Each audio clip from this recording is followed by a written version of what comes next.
All right, so hi and welcome. I am Jenie Nowak, and I am the director of Plus One Solutions, and I am a speech pathologist of, oh my gosh, 34 years now, and a behavior analyst of, I think, 17 or 18. And I have been doing supervision for over 13 years, and I've been doing supervision full time for, I think, the past 4 years, or maybe March will be 4 years. And you say, Jenie, why? I mean, isn't playing with these kids and helping families the best? And I go, yeah. And I did that for a lot of years. But now what I'm seeing is that with the growth of our field, we are trying to crank out supervisors at an ever alarming rate. And our supervision just isn't always quality. So, what I want to do for you guys tonight is show you what I think from evidence-based and best practice, what good supervision could look like. So, there are a couple of things that I'm going to share with you resources wise, so that you can find these things. And first things first, I am going to, okay, focus. Number one, in my Facebook group, which you are there because that's how you got here. If you go across the top, there's a thing that says files. If you click on files, one of those things will say start your lists, or it'll say the plus one supervision guide to something with lists. And the idea of that is for you guys to figure out what you bring to supervision. So you might say, well, Jenie, I bring creativity. I bring a passion for young kids. I bring a passion for teenagers. I bring a passion for adults, maybe with Alzheimer's. I bring some really good organizational skills. I bring an amazing work ethic. Or you say, you know what, Jenie, I'm really passionate about this stuff, but technology and organization, those aren't my strengths. And it's like, okay, you guys need to know what you start with. So that's number one. Number two is that you've got to have a philosophy of supervision. What do you want to get out of supervision? Because if you don't know, then somebody else is going to direct your path. And for the time and the energy and the money that you might put into supervision, time and energy alone, you should be getting out of supervision what's going to make you a great board certified behavior analyst. So I'm going to tell you my 4 core philosophies of what I think you should be able to learn and get out of supervision, or what's the point? Okay, because simply saying the point of supervision is to become an awesome behavior analyst doesn't seem to be enough anymore. Okay, so number one, I think supervision should teach you how to ABA everything, not just little kiddos with autism, which is great, not just stuff that you need to know to pass a test. You should be able to ABA yourself. You should be able to ABA humans all around you.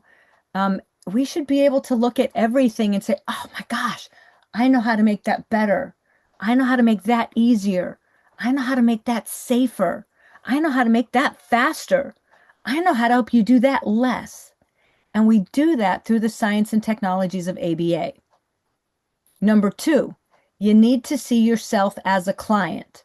So let me clarify, not for observation purposes. That hour and a half, hour and a half that you have to work with a client so that your supervisor can provide input, this doesn't count for that.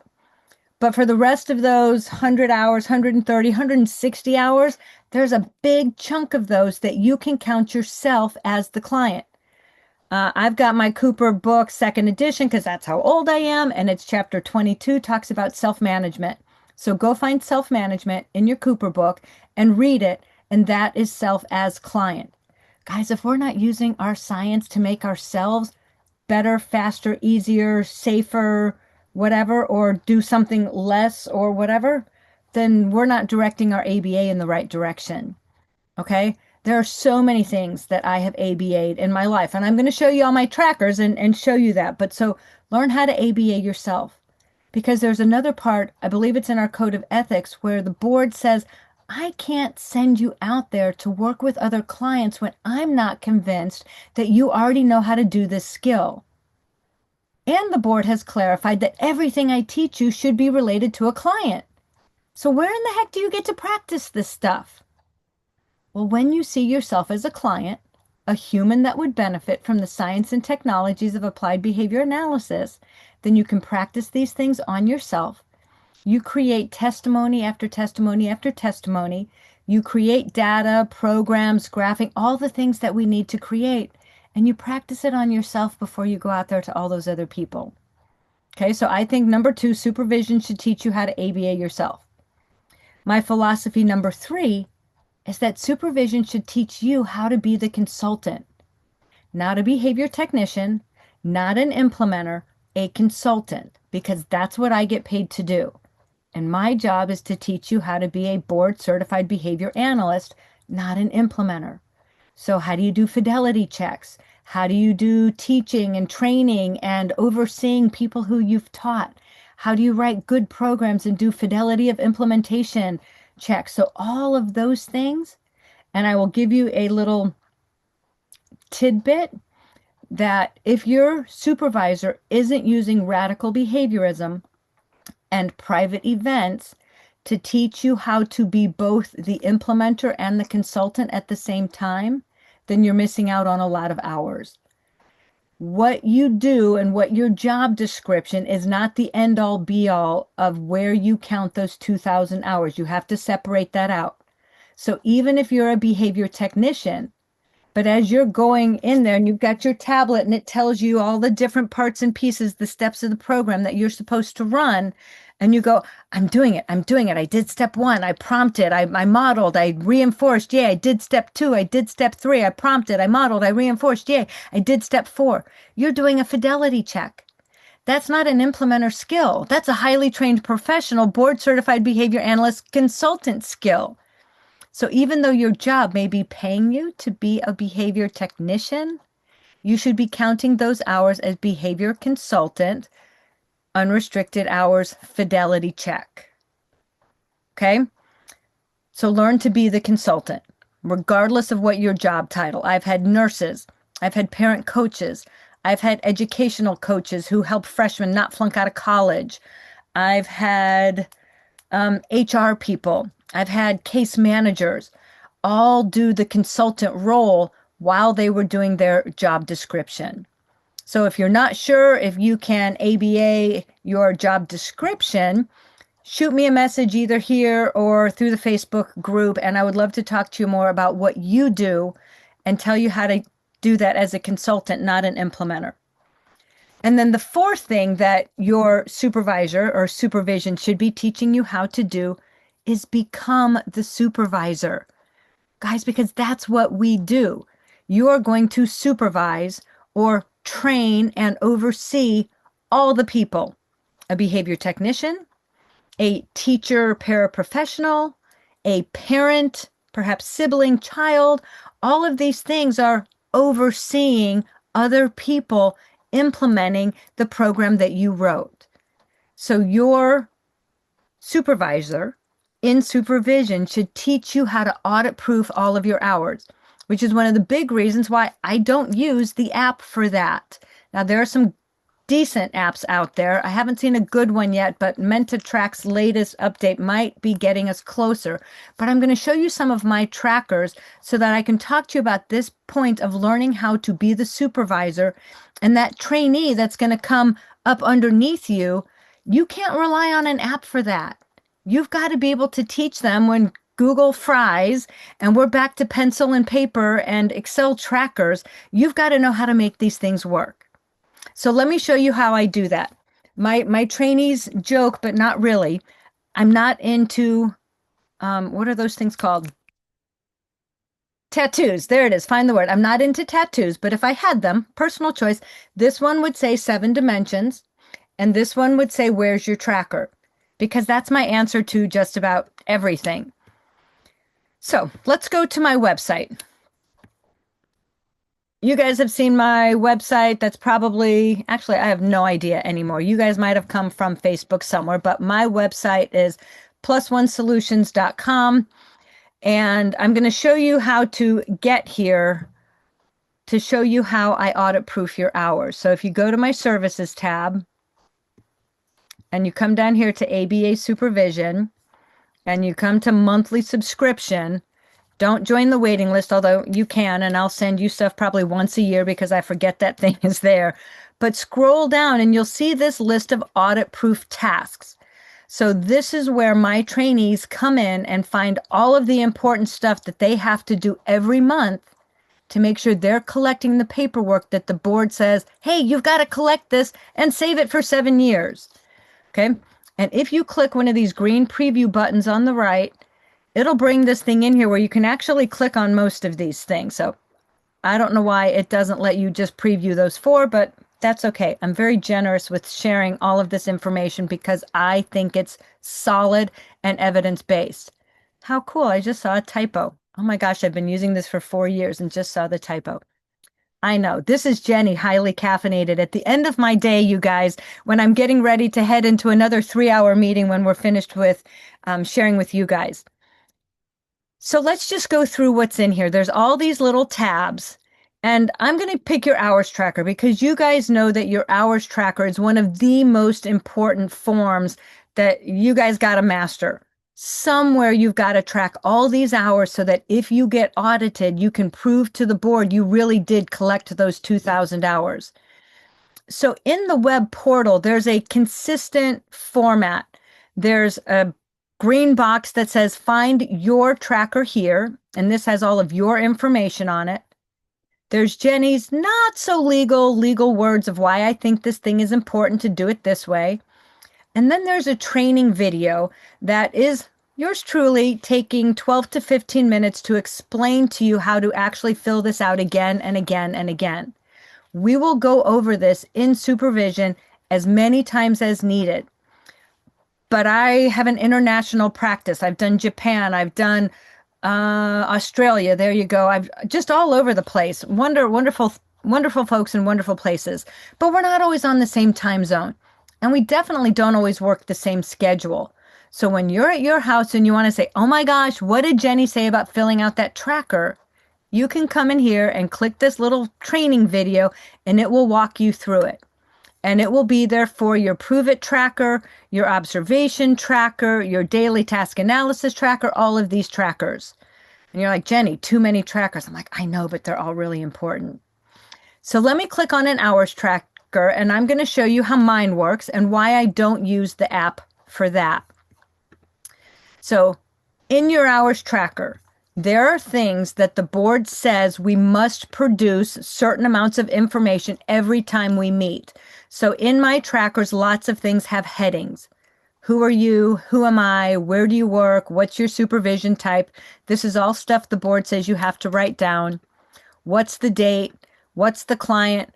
What's the activity and the time in and out? And then the last thing the board says tell me is, was it restricted or unrestricted? And they will accept a checkbox. Yes, I think that was restricted, or boom, one checkbox. Yes, I think that was unrestricted. Is that ethical and legal? Yes. Does that teach you how to be the supervisor? No. And you say, Jenny, why not? Ripley's is great. Everybody loves Ripley's. I understand, but Ripley's will let you put all of your unrestricted tasks in one little box.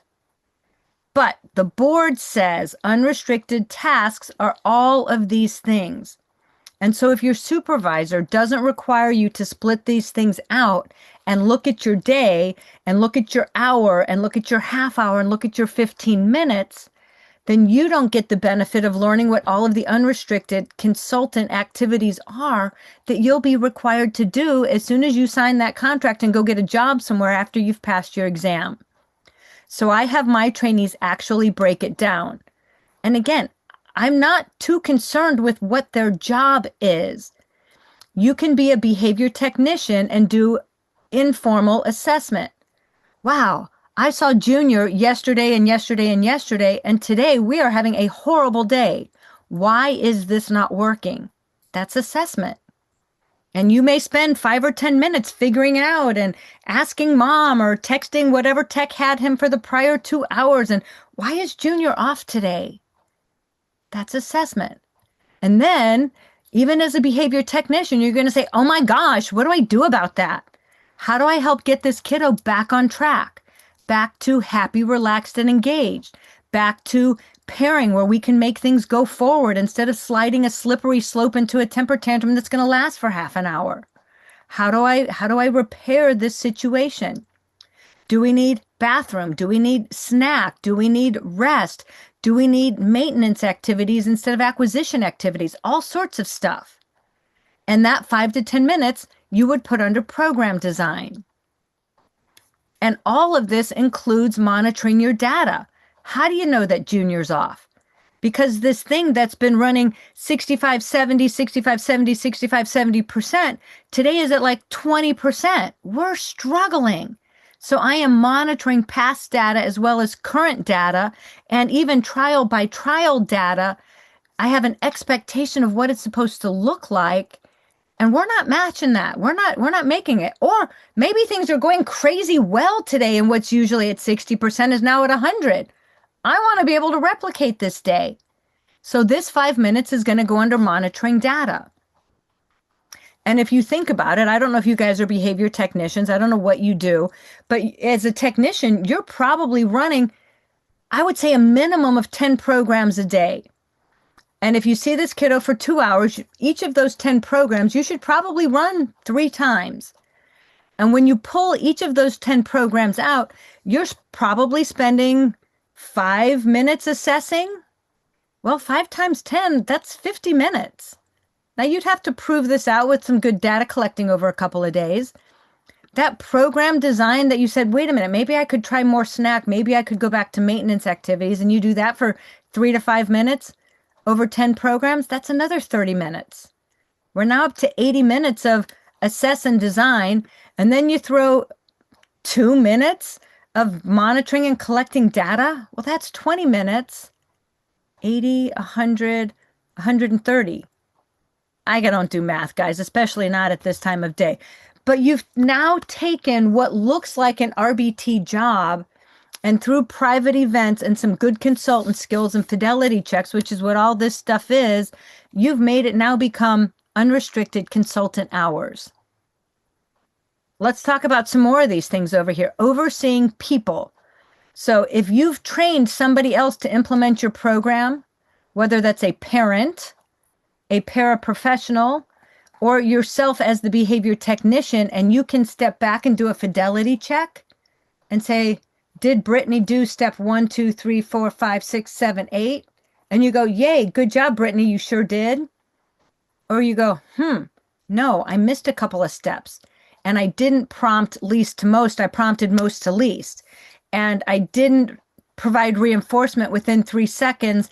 I did 3 trials and then I did some reinforcement. Oh, I missed that. Well, again, now you're doing oversee. This is consultant work. Now, does it look like it's behavior technician? Yes, but it goes over here because private events and radical behaviorism, you just did a fidelity check.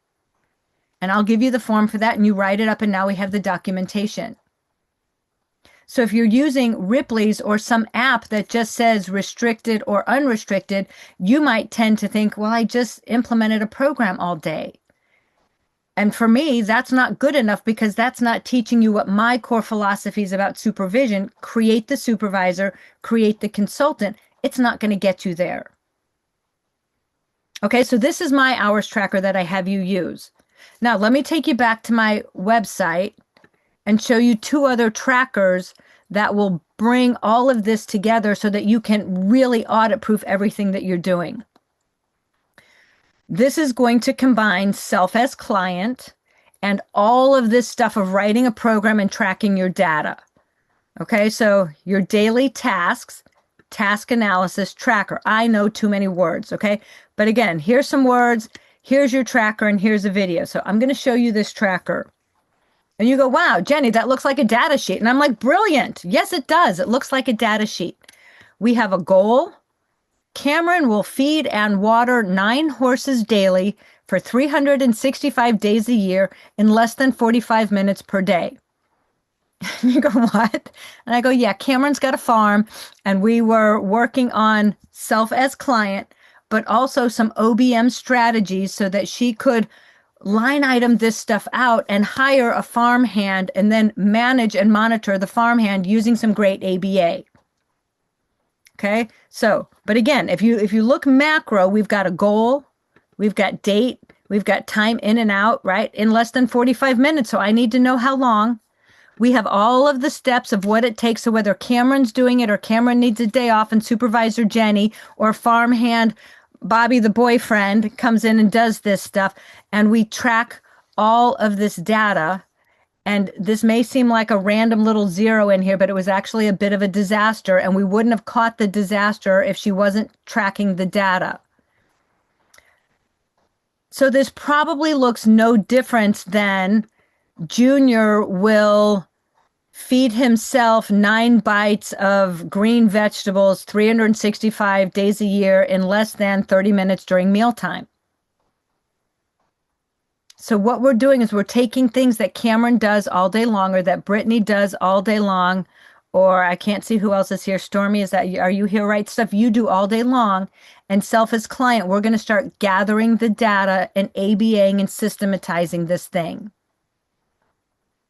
And then, of course, she does do some more ABA looking thing. Cameron will review red tier client data with the autism something team each week. And so this is now her more consultant skills, right? I've got to do my job, and my job does some nice ABA stuff. But she also did her laundry. She also did feeding the dog. She also did classroom walkthroughs. These are observations and teacher follow-up fidelity checks. So you guys will create this kind of data system for all of those things. And then somewhere over here, yep, here's another one, blanketing the horses. So Cameron will blanket 4 horses every night, 365 before 10 p.m. Again, you're like, Jenny, that's so crazy. I'm like, it's ABA, and this is audit proofing. So that she's counting 30 minutes here, okay? Sometimes this was implementation. This was the end of a long day. We started getting into cold weather, dark weather. I just want to go in and make sure that I've blanketed those 4 horses. But sometimes it's consultant skills, where she's saying fidelity check. Did Cameron get the winter blanket, or did she get the spring blanket? Did Cameron go to the right field? I'm like, I don't even know what a paddock is, Cameron. So it's a field where the horses stay.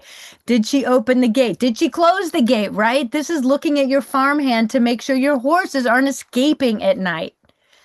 And I know you say, Jenny, you are way too excited about this, but let me show you what else this does for you.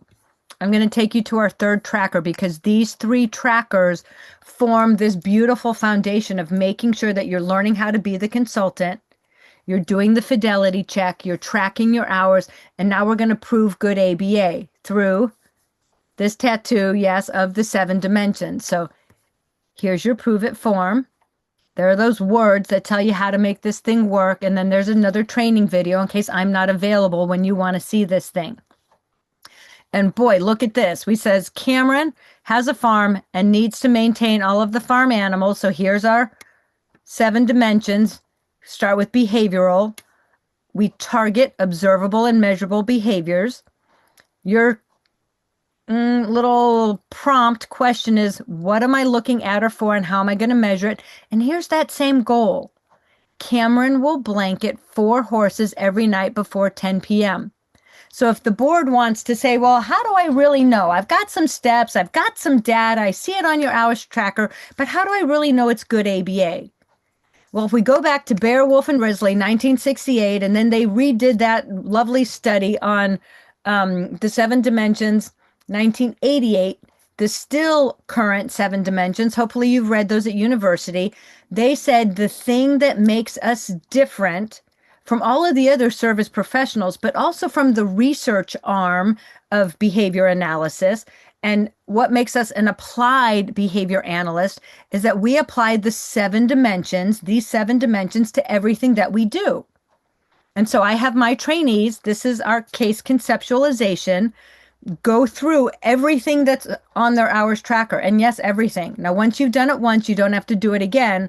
But I want you to prove to yourself, to me, and to the board, should you get audited, that every little activity that you put on that hours tracker and that you put on that daily task analysis data can be walked through the 7 dimensions. And if not, if we find gaps over here, then you come back to me in supervision and say, Jenie, I don't know that this is applied. Jenie, I don't know what's conceptually systematic about this. So let me take about 3 minutes and walk you through this form. So row number 1 are the 7 dimensions: behavioral, applied, technological, conceptually systematic, analytic, effective, and generalization. These are in sequential order. So I know get a cab helps you remember it. Bat cage is pretty good, again, to help you remember these things. But you've got to find the order that you do this in. So when my trainees do this form, if they get to the applied column and they get stuck, they have to stop because they are not allowed to go on if this is not applied. If it's not important to anybody, why would we do this? Right? If they get to the technological and they can't come up with the steps to how to do a program, they have to stop there.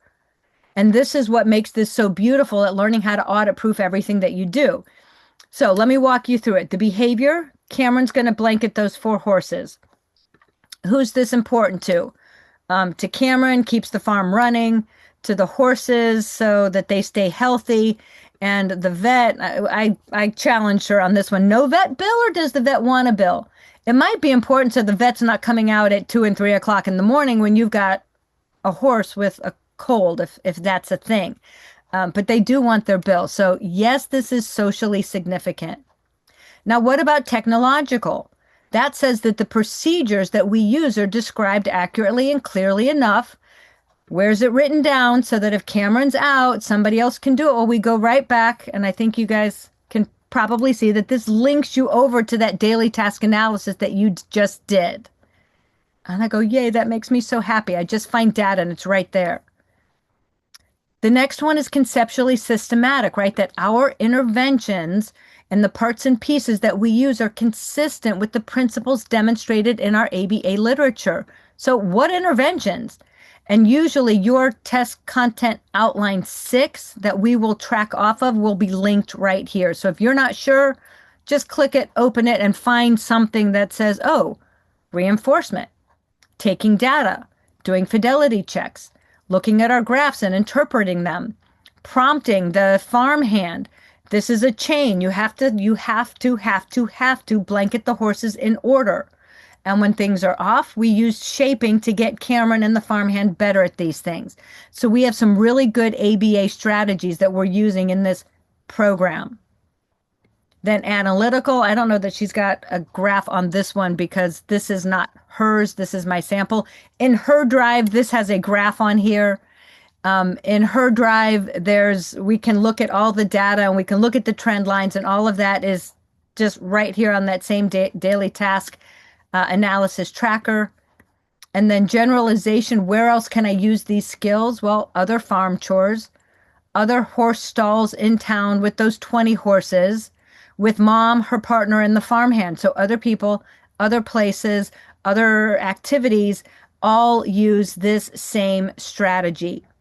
So if the board says, prove to me that this is ABA, I take them right here and say, sure, here it is. And here are all the parts and pieces.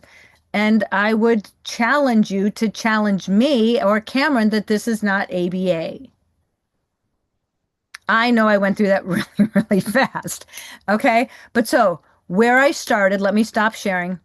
Where I started is with the idea that you guys need to learn how to be the consultant. That's why I use my hours tracker that has those consultant activities, the unrestricted activities listed so that you guys can break that down every day.